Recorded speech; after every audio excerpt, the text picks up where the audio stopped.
Real బ్రోకర్లను అడ్డం పెట్టుకొని ఏకంగా ప్రభుత్వ భూమికే ఎసరు పెట్టారు. నేలకొండపల్లిలోని జాతీయ రహదారికి ఆనుకొని ప్రభుత్వ జూనియర్ కాలేజీ ఎదురుగా ఉన్న అత్యంత ఖరీదైన భూమిని కొందరు రియల్టర్లు రాళ్లు పాతేసి ఎక్కడో ఉన్న సర్వే నెంబర్లు వేసి వెంచర్ నమూనా తయారు చేశారు. పక్కనే వారికున్న 9 గుంటల భూమిని ఏకంగా 30 గుంటలకు మార్చేసి అమ్మకాలు మొదలుపెట్టారు. అర్థమైందా?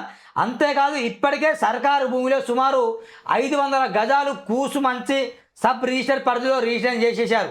ఇక్కడే నేలకొండపల్లి చెరువుకు వెళ్ళే పంట కాలువ ఉండగా ఆ కాలువను రియల్ బ్రోకర్లు పూర్తి చేశారు.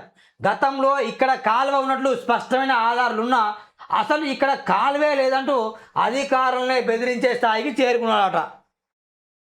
ఇగో ఈ మ్యాప్, ఇంకేం కావాలి చెప్పి మ్యాప్ ఇదేగా మ్యాప్, గిదే కదా కాలువ. కాలువ లేదని ఎట్లా చెప్తారు మీరు? మరి ఎంత విడ్రం ఇది.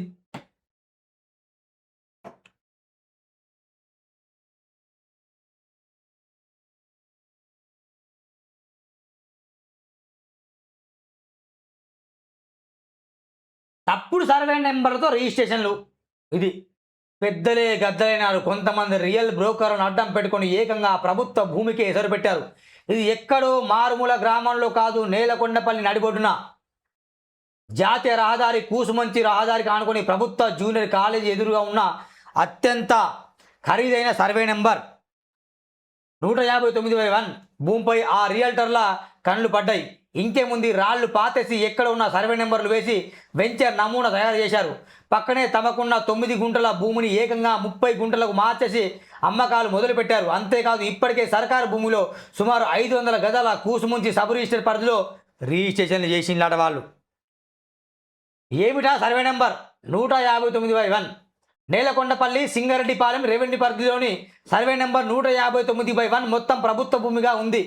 జాతీయ రహదారిని ఆనుకొని కూసుముంచి రోడ్డు వారంగా ఉండే ఈ సర్వే నెంబర్ 159లో కొంత భూమిని ప్రభుత్వ జూనియర్ కాలేజీకి కేటాయించగా రోడ్డుకు ఇవతల వైపున మిగిలిన 25 గుంటల భూమిని 2009లో జర్నలిస్టుల ఇళ్ల సలహా కేటాయించారు.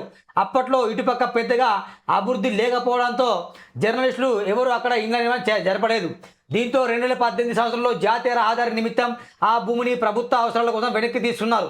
జాతీయ రహదారి నిర్మాణం పూర్తి కాగానే ఎలక్ట్రికల్ వాహనాల ఛార్జింగ్ స్టేషన్ కేటాయించాలని నిర్ణయించారు. అయితే కొంతకాలంగా ఆ ప్రతిపాదన కూడా ముందుకు పడిన సమయంలో భూములను విపరీతంగా డిమాండ్ పెరిగి రియల్టర్ల కన్ను ఆ భూమిపై పడింది. దీంతో ఒకరిద్దరు రెవెన్యూ శాఖలో సిబ్బంది సహకారంతో భూమిని కొట్టేసేందుకు వ్యూహం పన్నారు. ఎక్కడో 300 మీటర్ల అవతల ఉన్న సర్వే నెంబర్ 121లో కలిపి వెంచర్ ప్లాన్ తయారు చేశారు. జాతీయ రహదారి పక్కనే కావడం కూసుమంచి రోడ్డుకు కార్నర్ ప్లాట్స్ అంటూ మాయ చేశారు. అలా ఇప్పటికే కూసుమంచి సబ్ రిజిస్టర్ కారణం ద్వారా 3 ప్లాట్లను అమ్మేసినట. పంట కాలను కుమ్మేశారు, అవినీతి పరులు అమ్మేశారు. సర్వే నెంబర్ 159/1 పక్క నుంచే నేలకొండపల్లి చెరువుకు వెళ్ళే పంట కాలం ఉంది. కొరట్లగూడెం డొంక పక్కకు వై ఆకారంలో చీలి వెళ్తున్న ఈ పంట కాలను రియల్ బ్రోకర్లు పూర్తి చేశారు. గతంలో ఇక్కడ కాలువ ఉన్నట్టు స్పష్టమైన ఆధారాలు ఉన్న అధికారులను బెదిరించే స్థితికి రియల్టర్లు తెగబడ్డారు. గతంలో ఇలానే మట్టితో కాలను పూర్తి చేసే ప్రయత్నం చేశారు. అయితే ఇప్పుడు మాత్రం అధికారులకే ఎదురు తిరిగి ఆ కాలువ లేదంటూ బకాయిస్తాను. ఆర్డీఓ క్షేత్రస్థాయి పరిశీలన.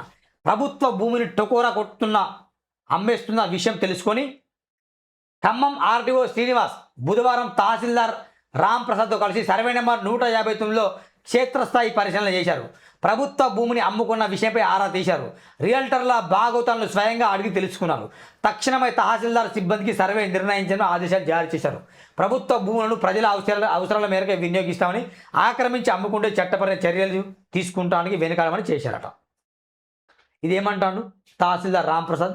ప్రభుత్వ భూమిని అమ్ముకుంటున్నారు, మాకు ఇచ్చిన ఫిర్యాదు ఆధారంగా సర్వే నిర్వహిస్తున్నాం. ఎక్కడ కూడా ప్రభుత్వ భూములు కానివ్వబోం. సర్వే కాగానే ప్రభుత్వ భూమికి ఫెన్సింగ్ వేస్తామట. ప్రభుత్వ భూమికి ఫెన్సింగ్ వేయకపోతే మీ చుట్టూ నేను ఫెన్సింగ్ ఎత్తా, మేమెత్తా నీ చుట్టూ ఫెన్సింగ్. నీ అవినీతి లీలలు మొత్తం బయట పెడతాం మేము.